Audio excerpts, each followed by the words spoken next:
การจอดรถกีดขวางทางเข้าออกหน้าบ้านคนอื่นการกระทำดังกล่าวนั้นผิดตามกฎหมายแพ่งแล้วก็กฎหมายอาญาในส่วนของกฎหมายอาญา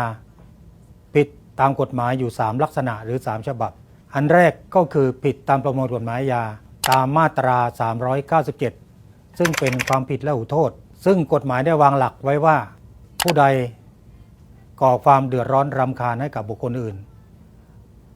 โทษของมันก็จะมีโทษปรับไม่เกิน 5,000 บาทนะครับกฎหมายฉบับต่อไปหรือลักษณะต่อไปก็คือผิดตามพรบการจราจรทางบกพ.ศ. 2522มาตรา55ซึ่งวางหลักกฎหมายไว้ว่าห้ามไม่ให้หยุดรถหรือจอดรถในลักษณะกีดขวางทางการจราจรซึ่งอัตราโทษปรับไม่เกิน500 บาทผิดตามพรบเทศบัญญัติหรือข้อบัญญัติความผิดทางแพ่งเนี่ยกรณีแรกก็คือผิดตามประมวลกฎหมายแพ่งและพาณิชย์มาตรา 1337 ซึ่งได้วางหลักกฎหมายไว้ว่าเจ้าของบ้านหรือเจ้าของอสังหาริมทรัพย์เนี่ยมีสิทธิ์ห้ามไม่ให้บุคคลใดใช้ที่ดินรุกล้ำเข้าไปในที่ดินของคนอื่นหรือห้ามใช้ที่ดินของบุคคลอื่นโดยไม่ได้รับอนุญาตกรณีเช่นนี้การจอดรถขวางหน้าบ้านคนอื่นเนี่ยก็ถือว่าเป็นการรุกล้ำที่ดินของคนอื่นหรือใช้ที่ดินของบุคคลอื่นโดยที่เจ้าของบ้านเขาไม่อนุญาตความผิดตามประมวลกฎหมายแพ่งต่อมาก็คือผิดฐานละเมิด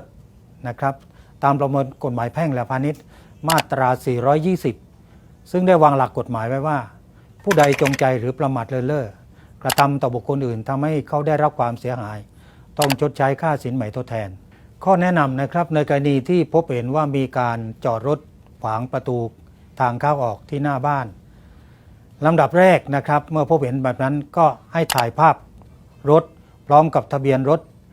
คันที่เกิดเหตุไว้อันดับที่2ให้โทรแจ้งเจ้าหน้าที่ตำรวจหรือเจ้าหน้าที่เทศกิจเพื่อให้มายังที่เกิดเหตุอันดับที่3แจ้งให้เจ้าหน้าที่มาทำการเคลื่อนย้ายรถการเกิดเหตุนั้นออกไป